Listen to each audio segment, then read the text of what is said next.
Hi guys, it's me again, back again with another video. So ayun na guys, finally nakalabas na rin kami ng SM. Naglalakad na kami dito sa may lower session, dito sa may Porta Vaga. Hindi pa nga ako familiar dito sa mga dinadaanan namin kasi ngayon na ako ulit nakapunta ng Baguio. Tumawid na kami at finally nakawalayan ko na rin yung mga nakikita ko sa TikTok. Nakarating na kami dito sa may Center Mall kasi meron kaming gagawin dito. Doon nga daw yon sa pinakatuktok ng Center Mall kaya gumamit na rin kami ng escalator. Nandito na nga kami at papasok na rin kami sa loob. Buti na lang open sila kahit bumabagyo. Ang daming ang tao dito kasi mukhang dito sila pumunta kasi hindi naman pwede sa Burnham.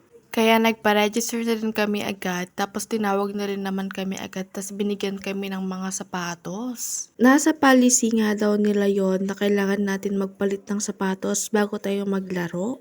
Yung sapatos nga na napunta sa akin ay mukhang di pa nga nagme-merienda, gutom na. Pero all goods pa rin naman siya. Bowling nga ang laro namin at first time ko lang rin ito. Go, Irene! Yay! Sapa. Kinakabahan nga ako nung ako na yung maglalaro kasi baka nga maisurot ako. Pero not bad naman kasi naka-9 pa rin tayo. Dito pala yan sa Puyat Sports sa may Center Mall. Hindi lang pala bowling yung meron dito kasi meron din silang billiards. Uuwi na nga rin kami pero tumaan muna kaming pipili ng aming mga pasalubong.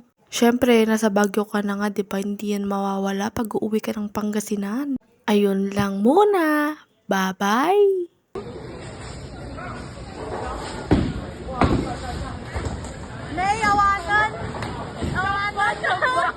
Hi guys! So, may na-discover akong app. Ang tawag dito sa app na to ay Hi Family app. So, itong app na to ay pwede siyang maging farming, pwede siyang kapag-interact sa ibang tao at makipag-socialize. So, ang nilalaro ko dito ay yung farming at dito ako nag-earn ng money. So, ganyan lang siya kadali guys. Kiniklaim lang natin yung mga packets pag naubos na yung time.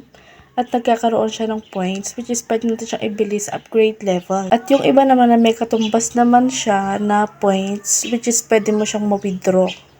Since ayan, nakakalaro na kayo, tuturuan ko naman kayo ng mga ibang technique sa inyong mga friends. At para mapabilis din ang inyong pag-earn. So ayan, nakikita niyo yung mga red packets sa mga friends ko. Yan yung mga friends ko.